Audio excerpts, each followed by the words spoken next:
Alright, so as well as a lot of the new features in Windows 8.1, Microsoft also added 10 new apps. So here we go. The first one they added was alarms. So we're going to open that up. And basically, that's a stopwatch I had going. You have the option to set an alarm. Pretty self-explanatory. Basically just set the time you want the alarm to go off on, and you're good to go. The timer, you can set a countdown timer. You can move these around to set the time. So if you wanted a timer for 20 minutes, 15 seconds, you can start that, and it begins counting down. Nice little animation there. And then you can also have a stopwatch, which you can start, which just starts counting up from 0 until you stop it. Again, pretty simple. You can also pin it maybe off to the side. If you want to do something like that while you're working, then you can have the stopwatch or a timer over on the side while you're working. So simple app, but very useful, very practical. Alright, so let's go ahead and get back to start. The next app is one that really should have been there since the beginning, is the calculator.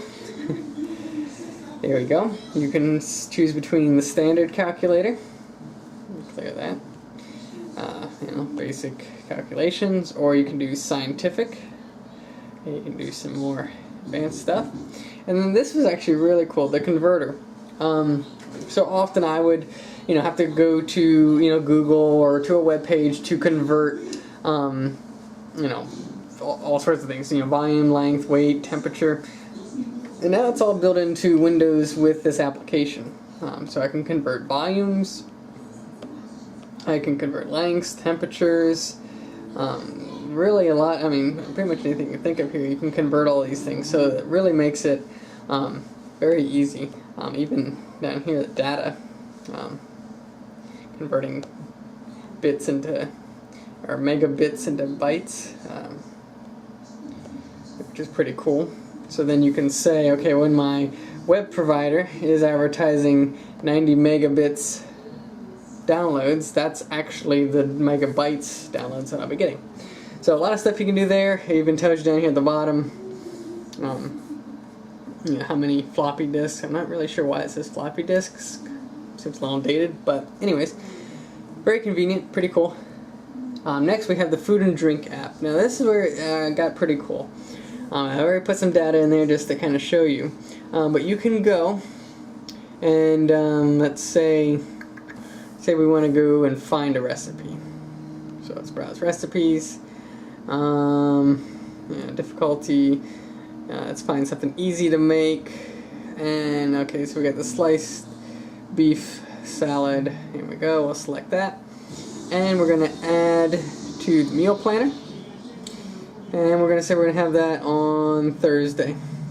Add. So it's now added it to your meal planner. And you can also add it right here to your shopping list.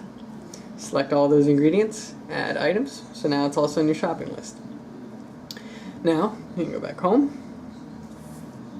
And let's view our, well, I don't want to view today's. I want to view, swipe up from the bottom to get the menu. Let's go to the meal plan. So this is our meal planner. So I've already set up a couple meals in here. Monday we have chicken tacos, Tuesday we have chicken fried chicken, and then Thursday we just added the sliced beef salad. So we can plan all those menus, and then when you tap on them, it takes you into the ingredients and the directions to cook it. In addition to that, you can also go to the shopping list, where now it's put all in your shopping list all of the ingredients for those dishes that you've just selected.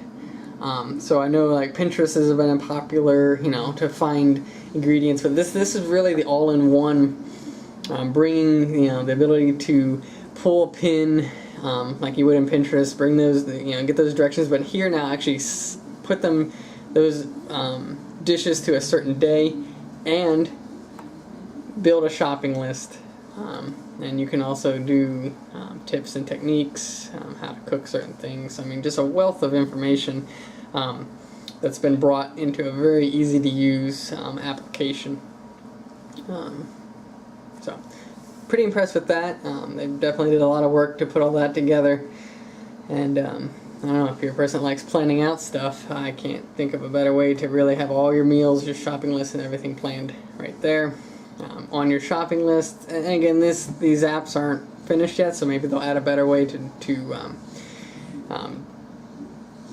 your shopping. But you know, you basically just pull on one and then you can close it. You know, if you were actually using this to go shopping with. So that's that. Next we have the health and fitness app.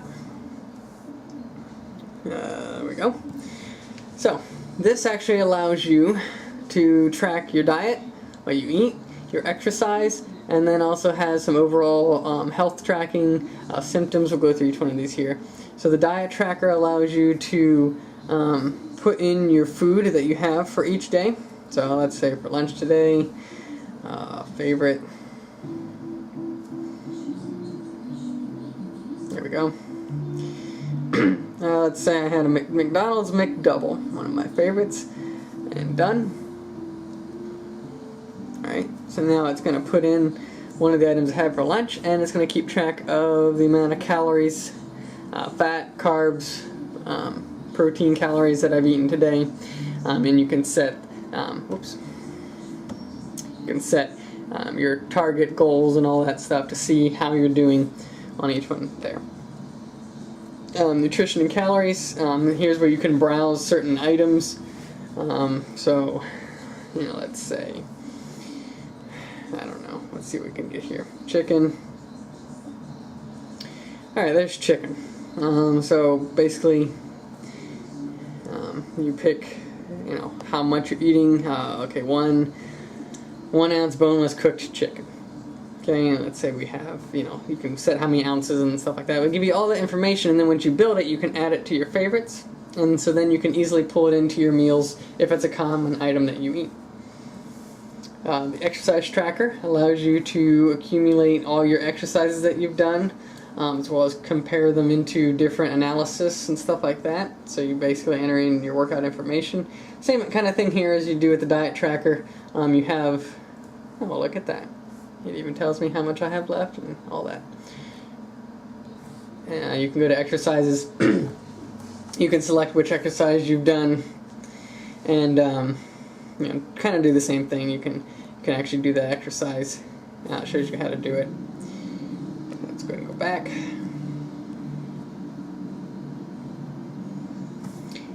Health tracker.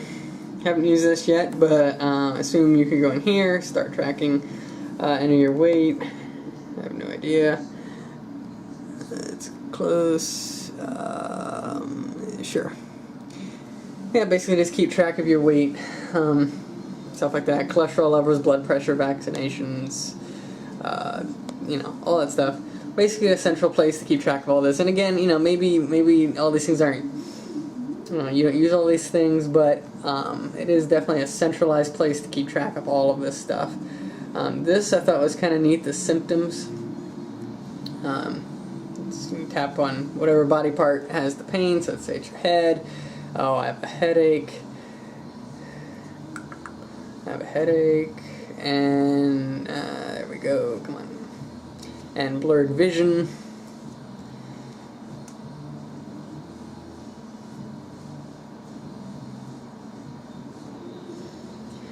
And the speed lag there is just for the fact that it is pulling all this information in from the internet. So right now, it's actually, there it goes, see? So the reason it runs so slow is because of the, just it has to stream a lot of this information. So there we go, we have headache, pain, and blurred vision. So let's see, we could have restriction of brain blood, supply through the, yeah, whatever that is, low blood sugar, and all sorts of stuff. So let's see what kind of information we get. So here we go, it gives you a little information on what you could have, the causes, the risk factors. Those are some related stories about it, so just really ties all that in together. So you no longer have to just go to Google and say, you know, my head hurts and vision blurred. You can actually go to maybe a little more reliable source to diagnose some of those things. And you can also, you know, that might be something they fix in the final release there. There's also, you can log drugs and conditions down there as well. But it doesn't look like you can scroll that right now. Again, these are all pre-releases of these programs, so I'm not too worried about it. Alright, so let's go ahead and close that out. Spend a lot of time on that.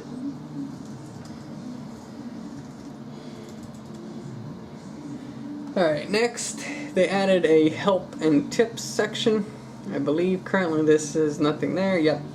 In the final version of Windows 8.1 they will be adding this, but basically this will be an easy way to get to help articles and frequently asked questions about Windows operating system. Again, another great resource is, I mean, obviously here you can go to their website right now and you know, walk through their tutorials and help guides and stuff like that. But having it as an app is just going to make it one step closer and make it a little bit easier to get to. Alright, next they've improved the PC settings in Windows 8.1. PC settings added a lot more features that you can work on. Display, you got Bluetooth, devices, being able to easily add a device and manage your devices, and some other settings related to that. Mouse settings, touchpad, typing, corners, just a lot of appearance, power settings, information about the PC. This was something huge that, you know, was missing. Now you can quickly get a glance of your product information. So just a lot of features that, you know, are built in now. You have your accounts, you have SkyDrive, search, apps, all your settings for that, your notification settings, all sorts of settings you can play around with there. Network, privacy, time and language, update and recovery, gives you quick access to the Windows updates, recovery options to recover files on your PC.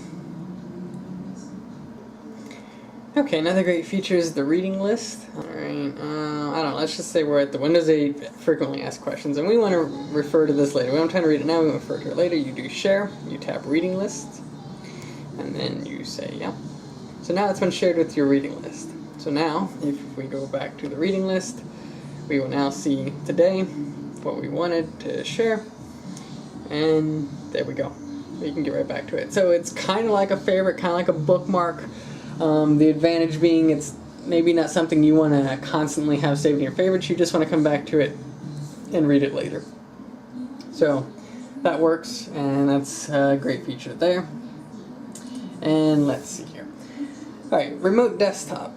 We've had this feature in Windows for a while, but now it's actually a Windows 8 app. So here I have my computer. Get everything closed here. So we can actually remote desktop into my desktop computer. So we've now remote desktop connection into my desktop PC. Works well. Go ahead and close that. They've also added a scan app, which doesn't really, it says get started, connect a scanner. I do have my printer added. It doesn't really give you a way to add a printer from here, so I'm assuming you have to add, oops, I guess I can go right to devices. No, actually it'd be in settings. So, you know, I have, you know, my printer added, but the scan feature just doesn't work yet. So maybe that's something they're still working on. Maybe my printer isn't supported with this. Don't know, haven't done a lot of research into that. And then we have the sound recorder, which has been another feature that we've had in Windows for a long time, but again, now we have a Windows 8 app for it. So we can record audio, stop the recording, keep your recordings over here, and you can name them whatever you want. Oops. So now we have it renamed, so you can keep your recordings and stuff there. So, pretty basic, but pretty handy when you need it. So there you go, there's a review of the 10 new apps in Windows 8.1. Hope you found this helpful, and thanks for watching.